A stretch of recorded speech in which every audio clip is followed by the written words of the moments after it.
Hi guys, it's Ariana. Welcome back to my channel. So for today's video, we're going to be reading some more scary stories. As per usual, I have my wicked candles sitting right here, making the whole room smell like caramel apples, and my hot chocolate candle. I have a bunch of candles I need to show you guys. Like, I have some really cool ones that I've gotten from one of my friends. Actually, she lives in PC, and she has these amazing crystal candles, and I really need to show you them, but they're all downstairs and put away. So I will eventually show you guys.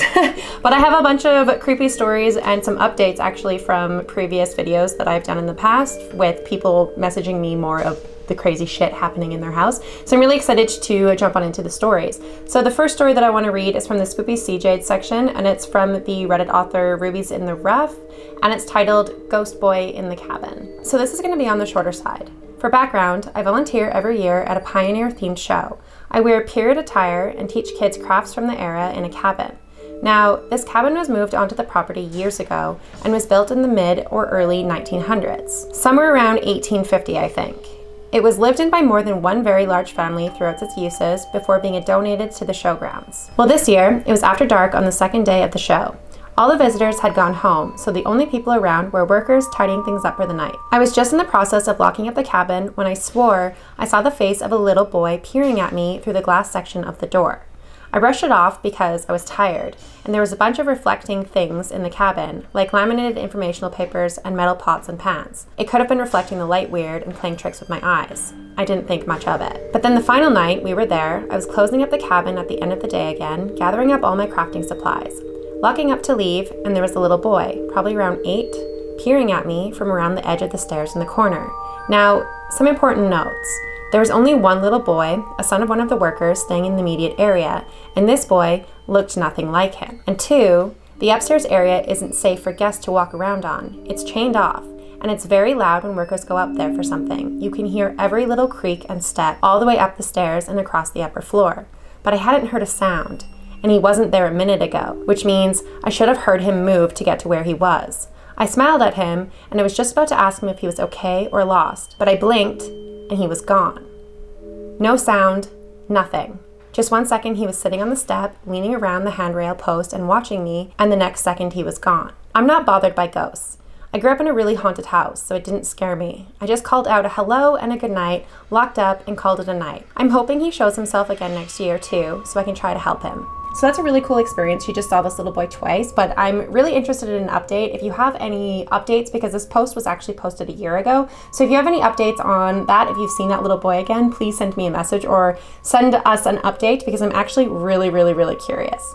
And the next one that I want to read is actually from Instagram. This is an update from one of my previous videos. I'll link it up in the eye if you guys want to go watch the previous videos, because I've done a couple of videos on this specific stuff, because she has such crazy stories and such crazy experiences, but I love updating you guys on it because it's wild. Hey, I apologize I'm getting back to you a few days later, but I finally got a chance to relax and type out another story. Like I mentioned previously, I moved onto the room off the garage for a good chunk of time because I was too afraid to sleep in my own room, regardless of being the second bedroom I've had in this house.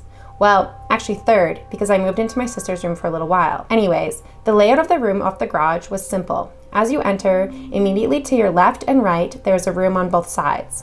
Each is a small room with a large window and a door to enter. My sister's bedroom was the room to the right. If you continue to walk straight, you are simply in the rest of the large room. There is a living area that closely resembles a living room. A few couches, a coffee table, and a television. When you reach the end of the room and turn right, there's a door that exits the house. I was sleeping on one of the couches in the living area, and my sister was sleeping in her room with the door open. The room had 2 sets of lights on the ceiling, one for half of the room and one for the other. I turned the lights on that were closest to my entrance of the garage and my sister's room, and I turned off the lights that were closest to me and the exit. My doctor had been telling me I simply wasn't sleeping well at night because I had too many lights on, so I decided to give less lights a try. That was a big mistake. My sister and I were up on our phones, and it was around 2:50 in the morning when I decided to tell my sister I was going to bed. She went back to her room, and I started to get this horrible feeling. It was the feeling I always got when something was near, like there was a trickle of water running down my back and a sickening spinning in my stomach. I told myself it was nothing and to ignore it, yet I anxiously looked at the clock. 2:52, 2:54, 2:57. I started to feel as though I was hearing something behind the couch, as if something or someone was breathing heavily.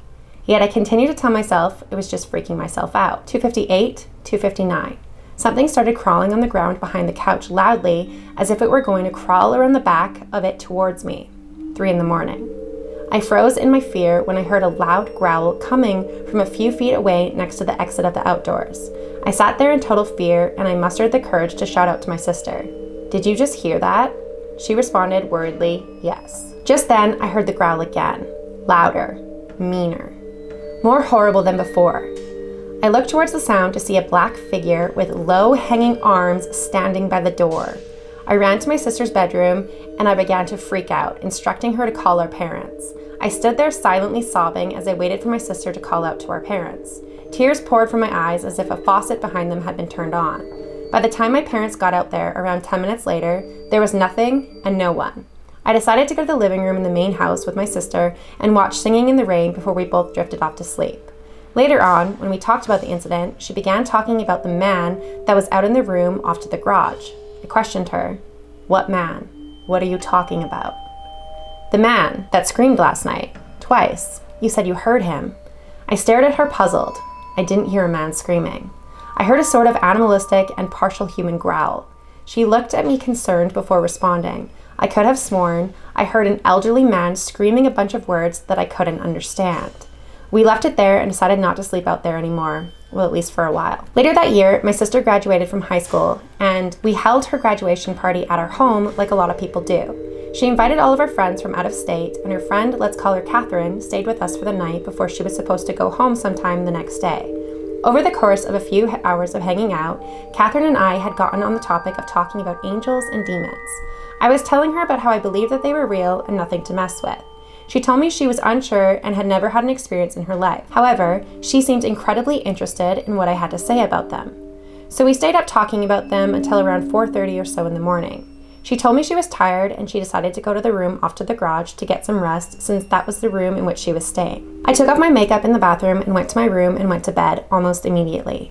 When I woke up in the morning, I went to go check on Catherine out in the room off to the garage, and when I opened the door, there was no one there. I walked around the room to find a note on the table. It was in Catherine's handwriting. "Dear A, thank you so much for the place to stay and for inviting me to the graduation party. I had a lot of fun and I hope to see you soon. Signed, Catherine." I thought it was odd that she would leave so early in the morning after we'd been up all night and that she wouldn't even say goodbye, but I figured she just must have had to get home for some reason. Later on that day, I received a text message from Catherine. She sounded concerned and asked for me not to share this information with my sister simply because she knew it would scare her. This is what she told me. "Hey A, I don't want you to tell Elle because I think she'd be better off if she didn't know, but I wanted to let you know what happened last night. I'm not quite sure what exactly went down, but it was really strange. Last night, after we finished talking in the living room, I went up to my room where you'd set up the air mattress for me. I drifted off to sleep pretty easily, but I felt this creepy feeling running up my spine. I chalked it up to nerves because of what we had been talking about, but after falling asleep for a bit, I woke up a little bit later and could have sworn I saw a woman standing at the end of my bed.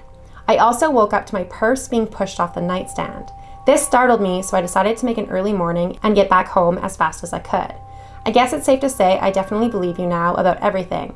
Again, please don't tell Elle. I know she sleeps in there and I don't want her to worry." I texted her back profusely apologizing for the horrible experience at our house. I felt terrible that she had been a victim to whatever was in the room that night. Safe to say she's never been back here again. The last story I'll share for now is a bit of a confusing story. In all honesty, I'm not sure what to make of it. Let me know what you think. This story takes place a few years ago when I was sleeping in my original bedroom upstairs. I had just gotten new slippers and I was trying to use them as much as I could because I didn't like the feeling of dirt or dog hair on my feet. One night, I woke up having to go to the bathroom, so I swung my feet over the side of the bed, slipped on my slippers, and began walking to the bathroom. I took off my slippers outside the door. The bathroom door was open like it always was, so I walked into the room, closed the door behind me to see the moon lighting up the bathroom. I flicked on the light. The light switch flicked on, and so did the light, for only a second before it flicked off. I didn't think much of it because the house was old and often did this if you flicked the switch on too quickly. So I flicked it back down and tried to flick it up slower. It flickered on, then back off again. I did it again and again. Finally, it flicked up again, and no light bothered to show at all, not even a short glimmer. But just then, I noticed a sopping wet woman crouched down in the bathtub. I stood there in fear as she climbed out of the bathtub towards me. The rest of my memory is blacked out, and I remember waking up in my bed the next morning. I sat up, totally forgetting about the occurrence. I swung my feet off the bed, expecting my slippers to be there, but they weren't. How strange. But that's all the mind I gave it before walking to the bathroom. I noticed my slippers in front of the bathroom door. I was puzzled, but I slipped them on my feet nonetheless. Then I noticed the bathroom door was closed. That was the strangest of it all, because we weren't allowed to close the bathroom door because the cat's water was in there. So we always kept it open so that the cats could drink. I opened the door and went to place my hand on the light switch to flip it up when I noticed it was already on. The light was switched on, but no light was on. It was then that the events of that night came back to me. I stood there in disbelief. All of my things were as I left them, yet I woke up in my bed. What really happened? Did it happen at all? I don't think I'll ever be sure. But let me know what you think. If you want more stories, let me know. I have a ton. So I responded with, I would love more stories. I'm going to read this one tonight. And honestly, that's wild. It's super crazy that you have guests who experience things as well. Have you ever thought about having a paranormal team investigate? And she responded, I never thought it would be a good idea to bring in an investigation team because every time I see them do their job on television or the internet, all they do is perform a seance, use EVP sessions to speak to God knows what, and then tell things to either leave or go to the light or whatever based on what they think they are. I thought they'd probably only stir things up and then leave my family and I to deal with it. My mother had a friend that I'll call Amelia. When Amelia was a child, she lived in a severely haunted house on a hill in front of a lake in our town. The house was built on a burial ground, a heavy brick house with wooden floorboards. Whenever I drove past the house, which isn't often because I don't travel out that way, I get such a horrible feeling, yet such a curious wonder that makes me want to stop and check it out. The new owners painted the house crimson red, and every once in a while I'll see the woman who lives there now either walking outside or standing inside the house somewhere. Apparently, after Amelia sold the house, the woman bought it with her husband, but whatever lived in that house hates men. The lady currently living there was given an ultimatum, the house with the demon or him. The woman chose the house because she felt comfortable with the company of whatever else lived there, leaving her husband packing his bags and getting the hell out of Dodge. Amelia says that while she lived there, she heard running up and down the halls at night, people entering her room and standing at the end of her bed, people talking when nobody was home, and even severed heads rolling down the stairs. I have a hard time believing the last one myself, but she seemed so serious when we were talking about it. Either way, the place sounds like hell on earth. The haunting was so severe, she had a paranormal investigation team come out to try and get into communication with whatever lived there. They spent that night trying to contact the spirit with pendulums, Ouija boards, EVP sessions, and EMP readers. They even went as far to put flour on the floor of the entire upstairs to see if they could catch footprints. Amelia had started staying with friends so she wouldn't be staying in the house as they were selling it. She should have gone back to stay with her friends or to a hotel after they stirred up all the crap, but she didn't. She decided to spend the night in the house one more time because she was tired. When she woke up in the morning, there was hoof-shaped footprints in the flour on the floor leading up to her side of the bed, as if a large goat had been walking around on two legs all night. She left the house and never went back, but after she spent the night, she was never the same. She stopped showing horses and quit going to church. She even decided she didn't believe in God anymore. She didn't really talk about why she was so against God after her stay in that house, but I felt it wasn't my place to poke her with questions, so I let it go. And that's why I don't like paranormal investigators. You may be wondering why I didn't just get the house blessed. Well, it's really my parents' house, and my father never believed in the paranormal. He owns his own business in the area and is keen on keeping his name prestigious and respected. If he had invited a priest or pastor to come cleanse or bless our house, he believes it would have made him seem foolish or weak. At least that's what I gathered based on my own opinion. So he would make fun of my sister and my mother and I when we would be afraid because he thought paranormal things didn't happen in today's world, but only back in biblical times. He only just started admitting recently that he believes there could be entities in our house because he's been hearing music from the upstairs in our house when no one is home. But every time he goes up to check, there's never any music playing or anyone there. So he's been trying to cleanse the house himself with the help of my mom, but we all need to go through the home again. It didn't really work. I said I would never have gone back to that house, but I was so curious if they would have caught prints. I hate that. The hoof prints freaked me out. All it did was remind me of Paranormal Activity because there's like the very first Paranormal Activity, they did that with flour or something on the floor and they caught hoof prints and that freaked me out so much. oh my God. I said, that is insane. So this is still ongoing to this day. She said, yeah, pretty much. There is so much we don't understand about the world we live in. Really scary to think about. And I said, well, if you have anything else you want to share, feel free to message me as always. And she said she would in the future. So we will have another update from this author in the future, letting us know about all of the crazy things happening in their house. But the hoof prints really freaked me out. If I was living in a paranormal house and I was getting an investigator team to come in and like investigate it and try to make contact with whatever is in there, there's no fucking way I would stay in that house again. She went and stayed with friends because they were selling the house, and then she decided to go back there after they stirred all of that stuff up and stay the night there alone. No, absolutely not. You are asking for a bad time. That just does not sound fun at all. And the hoof prints freaked me the heck out. As soon as I read that, I was literally at the gym in between my reps reading the story that she sent me. And my face was probably so funny because I was like, what? What the fuck? So thank you so much for sharing your stories with me. You have sent me so many updates, and that's amazing because I love getting your guys' personal stories because it feels more real. Like, I do like reading the fictional stories off of Reddit and stuff and just creepy stories off of Reddit, but when they're actually sent to me from you guys, it just feels a little bit more personable and it feels a little bit more real because I'm actually getting you guys to tell me your stories and you're telling me that this happened, so I believe that it happened. And the stories off of the internet could just be fictional and people trying to pass it off as it's real.